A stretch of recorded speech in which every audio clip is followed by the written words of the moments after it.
তারা বলেন দোয়া কবুল হয় না, দেখেন নিজেদের সাথে মিলে কিনা। এই পাঁচটা শর্ত যদি পাওয়া যায় মুহূর্তেই আপনার দোয়া আরো সে যে নক করবে।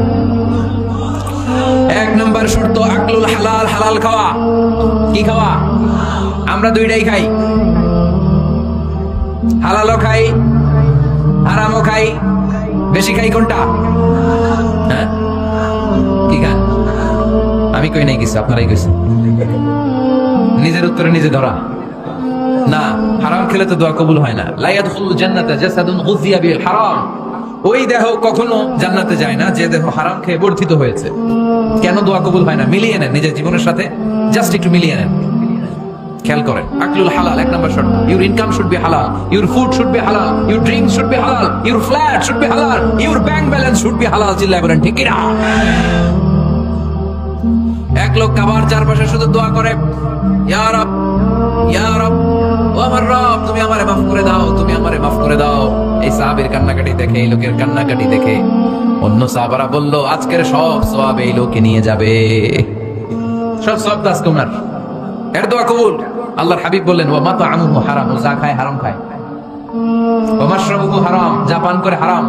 মালবাসুহু হারাম, তার ড্রেস আপ এটা হারাম টাকা থেকে আসে। ফা আন্না ইউস্তাজাবু লাহু, কেমন করে আল্লাহ ওর দোয়া কবুল করবে? আল্লাহ টাকা পড়ছে নাকি? ইন্নাল্লাহা তাইয়্যিব লা ইয়াকবালু ইল্লা তাইয়্যিবা। আল্লাহ নিজে পবিত্র, আল্লাহ পবিত্র ছাড়া কোনো অপবিত্র জিনিস গ্রহণ করেন না। জিহাদের ময়দানে একজন সাহাবী ছিল, সর্বপ্রথম তীর মেরেছিল। নাম কি বলতে পারবে? সাআদ বিন আবি ওয়াক্কাস রাদিয়াল্লাহু তাআলা। উনি একবার আল্লাহর হাবিবকে বললেন, ইয়া রাসূলুল্লাহ উদউ আল্লাহ আইয়াজআলানি মুস্তাজাবাদ দাওয়া। ও নবী, আপনি তো দোয়া করলে কবুল হয়, আপনি একটু আমার জন্য দোয়া করেন, আল্লাহ যেন আমারে মুস্তাজাবুদ দাওয়া বানিয়ে দেয়। কি বানিয়ে দেয়? মুস্তাজাবুদ দাওয়া মানে কি জানেন? যিনি চাইতে দেরি কবুল হতে দেরি হয়। আল্লাহর হাবিব বললেন, ইয়া সাআদ, হে সাআদ, আতিব মাতআমাক তাকুন মুস্তাজাবুদ দাওয়া। সাআদ, তুমি যেটা খাবে এটা হালাল খেও, হালাল খেলেই তুমি মুস্তাজাবুদ দাওয়া। সুবহানাল্লাহ পড়বেন না? আকলুল হালাল শারতুন লিকবুলি দুআ, দোয়া কবুলের প্রথম শর্ত। হারাম খেয়ে দোয়া করলে ওই দোয়া কখনো কবুল হবে। দুই নম্বর শর্ত, দোয়াটা করতে হবে একজনের কাছে, তিনি কে? চাইতে হবে একজনের কাছে, তিনি কে? মসজিদে যে আল্লাহর কাছে চাইলেন, দরবারে যে বাবার কাছে চাইলেন, দোয়া কবুল কবুল হবে? হবে। চাইতে হবে একজনের কাছে, তিনি কে? অন্য কোথাও যেন আমরা না চাই। মাজারে যে যাওয়া যায় না, মাজার জিয়ারতের জন্য যাবেন, যে সালাম দিবেন, নিজের জন্য দোয়া করবেন, কবরে শুয়ে থাকা লোকটার জন্য দোয়া করবেন। ওখানে কিছু চাওয়া যাবে? চাইবেন কার কাছে? দুইটা গেল শর্ত। তিন নাম্বার, ইয়াকিন থাকতে হবে যে আমার দোয়াটা কবুল হচ্ছে। যখন দোয়া করবেন আপনার এই বিশ্বাস থাকতে হবে, আমার রব আমার ফরিয়াদ শুনছে, তিনি আমার কথা শুনতে পাচ্ছে, আমি চাওয়া মাত্রই তিনি সব দিয়ে দিতে পারে, এবং আমার রব আমাকে ফিরাবে না, তিনি দিবেনই। এরকম ইয়াকিন থাকতে হবে। উদু আল্লাহ ওয়া আনতুম মুকিনুনা বিল ইজাবা, এমন ভাবে দোয়া করো যে তুমি সুনিশ্চিত এই দোয়া কবুল হবেই। এই নিশ্চয়তা নিজে নিজে নিয়ে নেবেন। আল্লাহর উপর ভরসা কম আমাদের, এই ভরসা জাগে না, যারে উনি দিবেনই নিশ্চিত আমি। আপনি নিশ্চিত হলে পেয়ে যাবেন নিশ্চিত। আপনার মধ্যে যদি সন্দেহ হয় রে কবুল হয় না, না হয়, ওই দোয়া জীবনও কবুল হবে না। ঠিক কিনা? চার নম্বর শর্ত আসসালাতু আলা রাসূলিল্লাহ, আল্লাহর হাবিব সাল্লাল্লাহু আলাইহি ওয়াসাল্লামের উপর দুরূদ পড়া।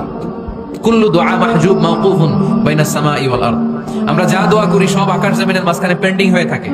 মা লাম ইউসাল্লা আলাইহি, আল্লাহর হাবিব বললেন যতক্ষণ না আমার উপর দুরূদ শরীফ পড়া হয়।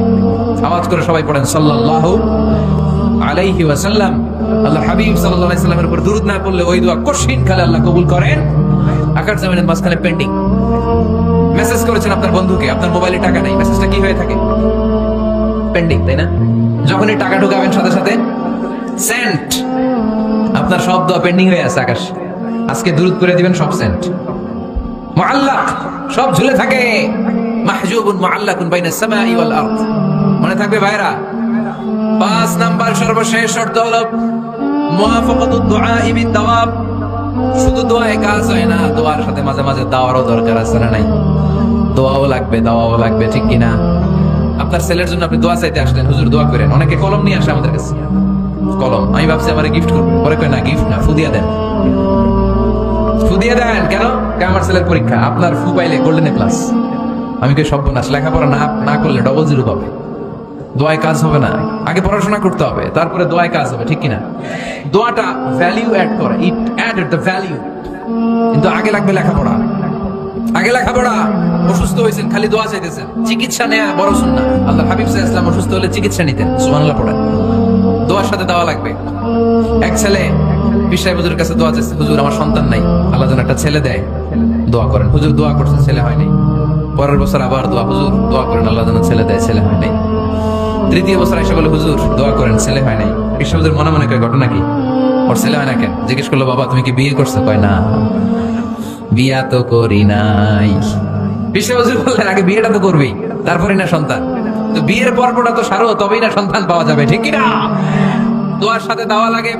আল্লাহর হাবিব সাল্লাল্লাহু আলাইহি ওয়াসাল্লামের আঙ্গুলে একবার বিচ্ছু পোকা কামড় দিল, প্রচন্ড ব্যথায় বিশ্বনবী কাতরাচ্ছেন, রেগে গেলেন আর বললেন, ও বিচ্ছু, মানুষও চিনোস না, নবীও চিনোস না, কোথায় কামড় দিবি, জায়গা পেলি না। কিন্তু বিশ্বনবী ব্যথা পাচ্ছেন। আমাদের আয়েশাকে বললেন রাদিয়াল্লাহু তাআলা আনহাকে বললেন, লবণের পানি নিয়ে আসো, গরম দাও, ভালো। উনি আরাম পাচ্ছেন। আর সূরা ইখলাস পড়ে ফু দিতে লাগলেন, ফাতিহা পড়ে ফু দিতে লাগলেন। গরম পানি ঢালা শেষ, ফু দেওয়া শেষ, আঙ্গুলের ব্যথাও। দেখছেন কি কম্বিনেশন? দোয়াও লাগে, সাথে সাথে কি লাগে? দাওয়াও লাগে। দোয়া আর দাওয়া দুইটার সমন্বয়ে আপনাকে সফলতা দিবে কে? সফলতা একজনই দেয়, তার নাম জোরে বলতে হবে, তিনি কে? ব্যবসা যদি মন্দা থাকে, ব্যবসায় সফল হতে চান, সফলতা এনে দিবে কে?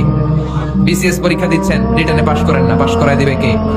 বিয়ের ব্যবস্থা হচ্ছে না, ব্যবস্থা করে দিতে পারে কে? পাসপোর্ট জমা দেয়া, হুজুর ভিসা লাগে না, হুজুর কিচ্ছু করতে পারবে না, করতে পারে একজন, চিল্লায় বলেন তিনি কে? এজন্য বিপদে আপদে সব সময় আমরা ভরসা রাখবো আমাদের আল্লাহ রাব্বুল ইজ্জা ওয়াল জালালের উপর।